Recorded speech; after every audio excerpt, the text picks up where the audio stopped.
स्वागत है आज आपका अपनी क्लास में। आज हम क्लास 9 की चैप्टर 6 एक्सरसाइज 6.2 को देखेंगे। उसके अंदर पहला क्वेश्चन है आपके पास में। फर्स्ट क्वेश्चन है, एक फिगर दे रखा है जिसके अंदर आपको बता रखा है 3 लाइनें हैं ए बी सी डी और ई एफ। ये तीनों लाइनें हैं जो एक दूसरे के पैरेलल है और एक दूसरे मतलब ए बी जो है वो सी डी के है, सी डी है जो ई एफ के पैरेलल है। और आपको वाई और ये वाला जो जेड है उनका रेशियो दे रखा है 3:7 और आपको फाइंड करना है एक्स। ठीक है, तो अभी आपके सामने हमने क्या अपने को कॉमन रेशियो दे रखा है। हम मान के चलते हैं लेट कॉमन रेशियो y और z दोनों रेशियो में है तो हम दोनों के लिए कॉमन रेशियो मानते हैं, वो है a आपके पास में। इसका मतलब क्या हुआ कि y रेशियो z जो आपको 3:7 दे रखा है तो y की वैल्यू जो होगी वो 3a होगी और z की वैल्यू जो होगी वो 7a होगी। दोनों के लिए हमने कॉमन रेशियो मान लिया है।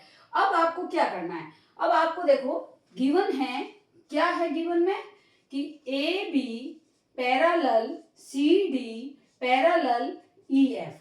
इसका मतलब क्या हुआ कि ए बी सी डी के पैरेलल है और सी डी ई एफ के पैरेलल है। इसका मतलब ये है कि ये तीनों एक दूसरे के पैरेलल है। तो हम क्या लिखेंगे,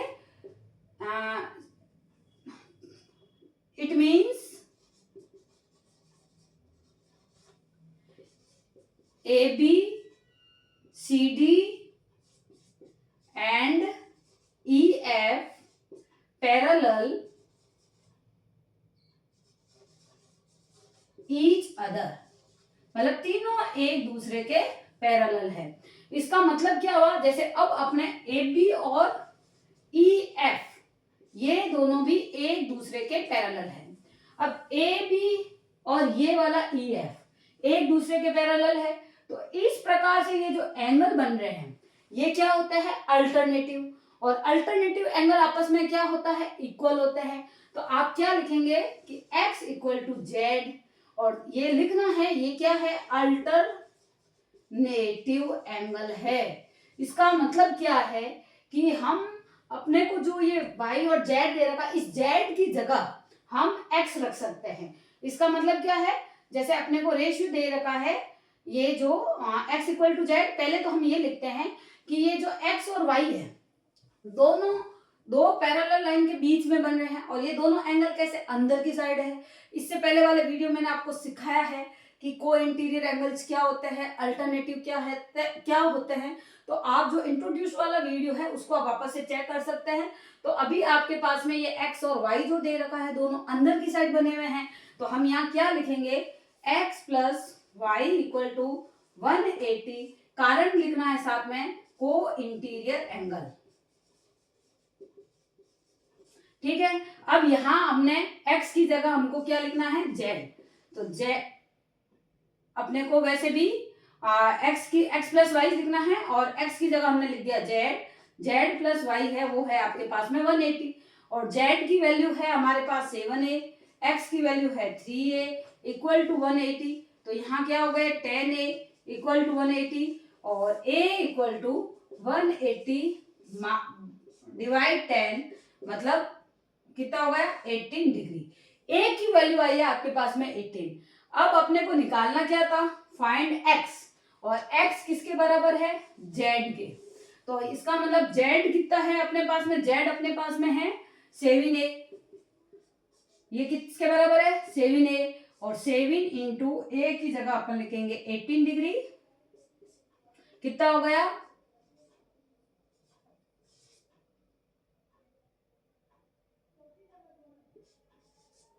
126 डिग्री।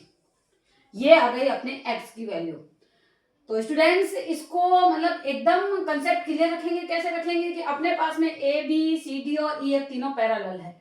तीनों पैरेलल है मतलब ए बी सी डी के है, सी डी ई एफ के। इसका मतलब ए बी और सी एफ भी एक दूसरे के, ए बी और ई एफ भी एक दूसरे के पैरेलल है। अब ये पैरेलल होने के बाद में आपको x और z को बराबर कर देना है। क्यों बराबर कर देना, क्योंकि ये अल्टरनेटिव एंगल है। अब अल्टरनेटिव उसके बाद में x और y जो आपके पास में दे रखा है और ये दोनों को इंटीरियर एंगल है तो इनका सम कर दीजिए। इससे आपके पास में x की वैल्यू आ जाएगी। अब x की वैल्यू आ गई मतलब ये a की वैल्यू आ जाएगी। a की वैल्यू आई तो हम उससे x की वैल्यू निकाल सकते हैं। बहुत ही इजी तरीके से अपने कंसेप्ट को क्लियर रखते हुए हमको इस क्वेश्चन को करना है और बहुत ही अच्छा क्वेश्चन है। इसके बाद में हम इसके सेकंड वाला क्वेश्चन देखते हैं नेक्स्ट पेज पे। 6.2 का सेकंड क्वेश्चन देख रहे हैं। हमारे पास एक फिगर है ए बी और सी डी। ए बी ये वाली लाइन और सी डी ये वाली लाइन, ये एक दूसरे के पैरेलल है। उसके साथ और क्या गिवन है, ये जो ई एफ है, ई कौन सा ये वाला, और एफ, ई एफ परपेंडिकुलर है सी डी पे। परपेंडिकुलर सी डी का मतलब ये 90 डिग्री का एंगल फॉर्म करती है, इस साइड भी और इस साइड भी। अब और क्या दे रखा आपको, angle G E D. Angle G E D कौन सा, देखो जी ई डी ये वाला, ये है 126 और आपको फाइंड करने हैं angle A G E, angle G E F, angle F G E. सबसे पहले तो आपको जो गिवन है वो लिखिए। आंसर अपने को क्या गिवन है, अपने को गिवन है A B parallel C D. एक तो ये चीज है। दूसरी चीज क्या है, ई एफ परपेंडिकुलर है सी डी पे। इसका मतलब क्या होता है, इसका मतलब है F E D, F E D and F E C, ये दोनों एंगल जो है वो आपके 90 डिग्री का एंगल फॉर्म करते हैं। ठीक है, ये परपेंडिकुलर है इसलिए। और आपको क्या दे रखा है, और हम आपको दे रखा है एंगल जी ई डी, ये है आपके पास में 126। अब जी ई डी कौन सा है, देखो जी ये ई ए डी ए, मतलब ये वाला आपके पास में 126 है। ठीक है, ये अपने को गिवन है, इसमें अलग से मैंने कुछ भी नहीं लिखा है। अब हमको जैसे चलना है हम वैसे निकालते हैं। देखो सबसे पहले तो आपको लिखना क्या है कि ए बी और सी डी दोनों पैरेलल है, और ये वाली जो लाइन है जी ई इनको इंटरसेक्ट करती है, जी ई इंटरसेक्ट। इसका मतलब ये वाला एंगल और ये वाला एंगल, ये कैसे एंगल है, मतलब इस प्रकार के, इस तरीके से और इस तरीके से ये दोनों एंगल बनते हैं। इसको हम क्या कहते हैं, अल्टरनेटिव। तो इसका मतलब सीधा सीधा है कि एंगल, इसका नाम क्या है, A G E equal to angle G E D. सामने लिखना है आपको 126 और कारण भी लिखना है क्योंकि ये अल्टरनेटिव एंगल है।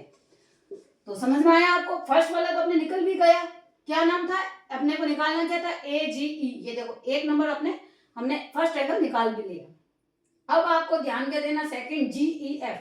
देखो जी ई एफ कौन सा है, ये जी, ये ई और ये एफ, ये वाला एंगल निकालना है। अब इसके लिए आपको देखो कंसेप्ट क्लियर रखो अपना। ये पूरा है 126, ये यहां से यहां तक है 90 डिग्री। तो इसका मतलब ये कैसे निकालोगे, 126 में से 90 माइनस करेंगे तो हमारे पास में ये एंगल आ जाएगा। तो हम लिखेंगे क्या, एंगल, इसका नाम क्या है, जी ई डी इक्वल है एंगल 126 के, दे रखा है। और जी ई डी की जगह हम क्या लिख सकते हैं, ये दो angle G E F plus F E D के बराबर इक्वल है।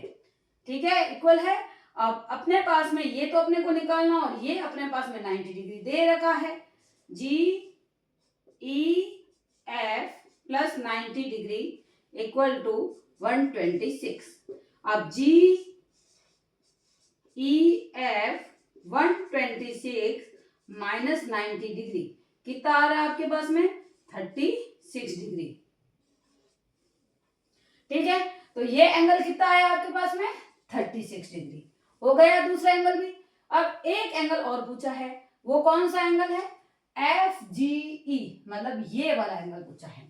अब देखो निकालने का तरीका आप कैसे ध्यान करेंगे, ये वाला एंगल और ये वाला एंगल, ये दोनों एक ही लाइन पे बन रहे हैं। एक ही लाइन पे बन रहे हैं मतलब स्ट्रेट लाइन है, और स्ट्रेट लाइन मतलब वो 180 एंगल फॉर्म करती है। तो हम इसको क्या लिख सकते हैं, A G E plus F G E equal to है 180 के बराबर। तो आप क्या लिखेंगे, ए G E plus F G ई 180, कारण भी लिख सकते हैं, लीनियर पेयर लिख सकते हैं, स्ट्रेट लाइन लिख सकते हैं। अब अपने पास में ये तो अपने पास पहले से ही है, ये 126 और ये एफ जी ई अपने को फाइंड करना है। तो 180 एंगल एफ जी ई 180 माइनस 126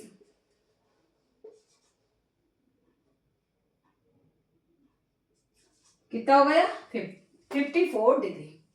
तो अभी आपके पास में तीनों एंगल आ गए, तीनों एंगल आ गए और तीनों की वैल्यू निकल चुकी है अपने पास में। तो इसको अपन बताएंगे कैसे। पहले तो आप नॉर्मल सा जो आपको दे रखा है वो गिवन में हमने लिख दिया, फिर उसके बाद में आपको ये वाला एंगल और ये वाला एंगल इक्वल करना है अल्टरनेटिव करके। तो पहला एंगल आ गया, सेकेंड एंगल आपको ये निकालना है। तो इस वाले बड़े वाले एंगल मतलब जीईडी में से अगर हम ये 90 डिग्री माइनस करते हैं तो अपने पास में ये वाला एंगल आ जाता है, सेकेंड वाला भी आ गया। अब थर्ड वाला एंगल हम कैसे निकालेंगे, इन दोनों को स्ट्रेट लाइन मतलब लीनियर पेयर करके हम इनकी वैल्यू निकाल सकते हैं। तो बहुत ही इजी तरीके से आपको मतलब जितना इजी हो सके, मतलब ज्यादा लाइनें नहीं लिखते हुए जो जो चीज अपने को चाहिए उसी के हिसाब से हमने इस क्वेश्चन को करने का ट्राई किया है। अगर आपको क्वेश्चन समझ में आया है तो वीडियो को लाइक जरूर करें और सब्सक्राइब करना ना भूलें।